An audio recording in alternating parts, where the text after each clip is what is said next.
Asawa para kay Isaac. Ika-24 na kabanata. Matandang-matanda na si Abraham, at pinagpala siya ng Panginoon sa lahat ng bagay. Isang araw, kinausap niya ang tagapamahalang alipin niya na nag-aasikaso ng lahat ng ari-arian niya. Ilagay mo ang kamay mo sa pagitan ng dalawang hita ko, at sumumpa ka sa akin sa pangalan ng Panginoon, ang Diyos ng kalangitan at ng lupa, na hindi ka pipili ng taga rito sa Kanaan, na kasama nating naninirahan dito, para mapangasawa ng anak kong si Isaac.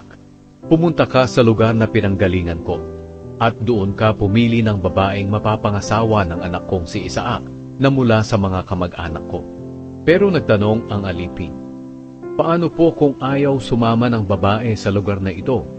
Dadalhin ko na lang po ba si Isaac doon? Sumagot si Abraham, huwag mong dalhin si Isaac doon. Dinala ako rito ng Panginoon, ang Diyos ng kalangitan, mula sa sambahayan ng aking ama, sa lugar kung saan ako isinilang. At sumumpas siya na ibibigay niya ang lupaing ito ng Kanaan sa mga lahi ko. Kaya lumakad ka, dahil magpapadala ang Panginoon ng anghel niya na sasama sa iyo, para makakita ka roon ng mapapangasawa ng anak ko.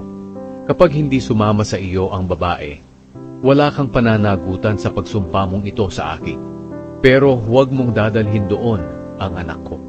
Kaya inilagay ng alipin ang kamay niya sa pagitan ng dalawang hita ni Abraham na kanyang amo, at sumumpa siya na susundin ang iniutos sa kanya. Pagkatapos, humuha ang alipin ng 10 kamelyo at mga mamahaling regalo mula sa amo niyang si Abraham. Lumakad siya agad papunta sa Aram Naharaim, ang bayan na tinitirhan ni Nahor. Pagdating ng alipin sa bayan, pinaluhod niya ang mga kamelyo malapit sa balon sa labas ng bayan. Dapit hapon noon, at oras na ng pag-igib ng mga kababaihan. Nanalangin ang alipin, Panginoon, Diyos ng amo kong si Abraham, naway magtagumpay po ako sa pakay ko rito, at ipakita niyo ang kabutihan ninyo sa aking amo. Nakatayo po ako sa tabi ng balon habang umiigib ang mga babae sa bayan na ito. Kung hihingi po ako ng tubig na nasa banga ng isang dalaga, at pumayag siyang painumin ako pati ang mga kamelyo ko, naway siya na po ang babaeng pinili ninyong maging asawa ng lingkod ninyong si Isaac. Sa ganito ko po malalaman ang pagpapakita niyo ng inyong kabutihan sa amo kong si Abraham. Hindi pa siya natatapos sa pananalangin, dumating si Rebeka na may pasan-pasan na banga sa balikat niya. Si Rebeka ay anak ni Betuel na anak ni Nahor at Milka. Si Nahor ay kapatid ni Abraham. Magandang dalaga si Rebeka at birhen pa. Bumaba siya papunta sa balon at nilagyan niya ng tubig ang kanyang banga. Pagkatapos, umakyat siya para umuwi. Nagmamadali ang alipin sa pagsalubong sa kanya at sinabi, pwede mo ba akong painumin sa banga mo kahit kaunti lang? Sumagot si Rebeka, sige Ginoo, uminom ka. Mula sa balikat niya, ibinaba niya agad ang banga at hinawakan ito habang umiinom ang alipin. Pagkatapos niyang painumin ang alipin, sinabi niya, iigib naman ako para sa mga kamelyo mo hanggang sa makainom silang lahat. Dali-dali niyang ibinuhos ang tubig sa inuman ng mga hayop, at bumalik siya sa balon para muling umigib. At patuloy siya sa pag-igib hanggang sa makainom ang lahat ng kamelyo. Habang nakamasid ang alipin kay Rebeka, iniisip niya kung iyon na ang sagot ng Panginoon sa panalangin niya sa pagpunta niya sa lugar na iyon. Pagkatapos uminom ng mga kamelyo, inilabas ng alipin ang dala niyang gintong singsing na ang bigat ay 6 na gramo. Inilabas din niya ang 2 pulseras na ginto na ang bigat ay mga 120 gramo. At ibinigay niya ito kay Rebeka. Pagkatapos, nagtanong siya kay Rebeka, kanino kang anak? May lugar pa ba sa inyo na maaari naming matulugan ngayong gabi?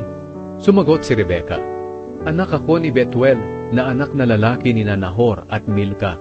May matutulugan kayo roon sa amin, at marami ring dayami at pagkain para sa mga kamelyo ninyo.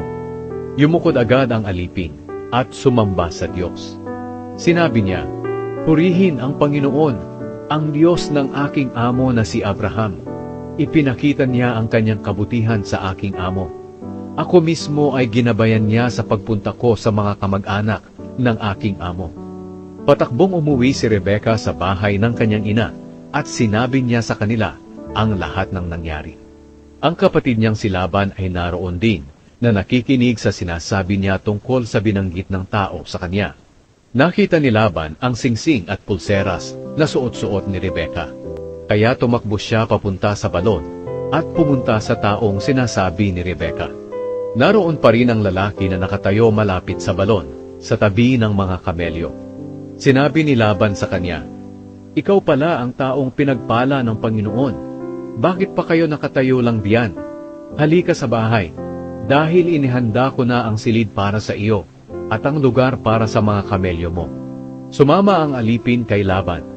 Pagdating nila sa bahay, ibinaba ni Laban ang mga karga ng mga kamelyo at binigyan niya agad ang mga kamelyo ng dayami at pagkain. Dinalhan din niya ng tubig ang alipin at ang mga kasama nito para makapaghugas sila ng paa. Nang mabigyan na sila ng pagkain, sinabi ng alipin, "Hindi ako kakain hanggat hindi ko pa nasasabi ang pakay ko sa pagpunta ko rito." Sumagot si Laban, "Sige, sabihin mo sa amin." Sinabi niya, "Alipin ako ni Abraham. Pinagpala ng Panginoon ang aking amo at napakayaman na niya ngayon. Binigyan siya ng Panginoon ng maraming tupa, kambing, baka, kamelyo, asno, pilak, ginto, at mga aliping lalaki at babae. Kahit matanda na ang asawa niyang si Sarah, nagkaanak pa rin siya. At ang anak nilang lalaki ang siyang magmamana ng lahat ng ari-arian niya. Pinasumpa ako ng aking amo para tuparin ko ang kanyang utos. Sinabi niya, huwag kang pipili ng mapapangasawa ng anak ko rito sa mga taga-Kanaan, na ang lupain ay ang tinitirhan natin ngayon. Pumunta ka sa tahanan ng aking ama, at doon ka pumili ng mapapangasawa ng anak ko, mula sa aking mga kamag-anak. Pero nagtanong ako, paano po kung hindi sumama ang babae sa akin? Sumagot siya, ang Panginoon na sinusunod ko ay magpapadala ng anghel niya para samahan ka na mamagitan sa anak ko. Makakakita ka ng mapapangasawa ng anak ko mula sa aking mga kamag-anak sa sambahayan ng aking ama.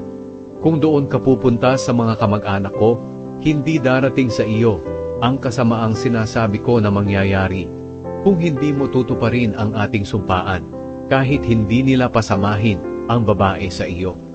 Kaya pagdating ko kanina sa balon, nanalangin ako. Sinabi ko, Panginoon, Diyos ng aking amo na si Abraham, naway magtagumpay po ako sa pakay ko rito, at ipakita niyo po ang inyong kabutihan sa aking amo. Ngayon po nakatayo ako rito sa tabi ng balon. Kung may darating po na dalagang iigib ng tubig, hihingi ako ng kaunting tubig sa kanyang banga. Kung papayag po siya na painumin ako pati ang mga kamelyo ko, naway siya na po ang babaeng pinili niyo na maging asawa ng anak ng aking amo. Hindi pa nga ako natatapos sa aking pananalangin, dumating si Rebecca na may pasan-pasan na banga sa kanyang balikat. Bumaba siya papunta sa balon at umigib. Sinabi ko sa kanya, pwede mo ba akong painumin? Ibinaba niya agad ang banga mula sa kanyang balikat at sinabi, sige, uminom ka at paiinumin ko rin ang mga kamelyo mo. Kaya uminom ako at pinainom din niya ang mga kamelyo ko. Pagkatapos tinanong ko siya kung kanino siyang anak. Sumagot siya, kay Betuel na anak na lalaki ni Nahor at Milka. At nilagyan ko ng singsing ang ilong niya at sinuotan ng mga pulseras ang kanyang braso. Yumukod ako agad at sumamba sa Panginoon. Nagpuri ako sa Panginoon, ang Diyos ng amo kong si Abraham. Siya ang gumagabay sa akin sa tamang lugar, kung saan nakita ko ang anak ng kamag-anak ng aking amo para maging asawa ng kanyang anak. Ngayon gusto kong malaman kung ibibigay niyo na maging asawa ni Isaac si Rebecca bilang pagpapakita ng kabutihan niyo sa aking amo. Sabihin niyo na po agad para malaman ko rin kung ano ang gagawin ko. Sumagot sina Laban at Betuel, dahil ito ay kalooban ng Panginoon, wala na kaming masasabi. Narito si Rebecca, isama mo siya sa iyong pag-uwi para maging asawa ng anak ng iyong amo, ayon sa sinabi ng Panginoon. Pagkarinig noon ng alipin, yumukod siya at sumamba sa Diyos. Inilabas niya agad ang dala niyang mga bagay na gawa sa pilak at ginto, mga damit, at ibinigay kay Rebeka. Binigyan din niya ng mamahaling regalo ang kapatid at ang ina ni Rebeka. Pagkatapos kumain ang alipin at ang mga kasama niya. Doon sila natulog ng gabing iyon. Paggising nila kinaumagahan, sinabi ng alipin, "Uuwi na ako sa amo ko." Pero sumagot ang kapatid at ang ina ni Rebeka, "Panatilihin niyo muna rito si Rebeka sa amin, kahit 10 araw. Pagkatapos ay makakaalis na kayo." Pero sinabi ng alipin, "Huwag niyo naman akong pagtagalin dito. Namagitan na ang Panginoon sa pakay ko sa pagpunta rito. Kaya pabalikin niyo na ako sa amo ko." Sumagot sila, "Tawagin muna natin si Rebeka at tanungin kung ano ang pasya niya." Kaya tinawag nila si Rebeka at tinanong, "Gusto mo bang sumama sa kanya ngayon?" Sumagot si Rebeka, "Oo, sasama ako." Kaya ipinasama nila si Rebeka pati ang tagapag-alaga niya sa alipin ni Abraham at sa mga kasama nito. Binasbasan nila si Rebeka sa kanyang pag-alis. Sinabi nila, "Kapatid, naway manggaling sa iyo ang maraming lahi. Naway talunin ng mga lahi mo ang kanilang mga kaaway." Nang handa na ang lahat, sumakay si Rebeka at ang mga aliping babae niya sa mga kamelyo, at sumunod sila sa alipin ni Abraham. Ngayon, si Isaac ay nakatira sa Negev at kararating lang galing sa Beer Lahai-Roi. Isang araw, nang magtatakip silim na, lumabas si Isaac at naglakad-lakad sa kanilang bukirin. May nakita siyang mga kamelyo na papalapit. Nang makita ni Rebeka si Isaac, bumaba siya sa kanyang kamelyo at nagtanong sa alipin ni Abraham, "Sino ang taong iyon na naglalakad sa bukid papalapit sa atin?" Sumagot ang alipin, "Siya ang aking amo na si Isaac."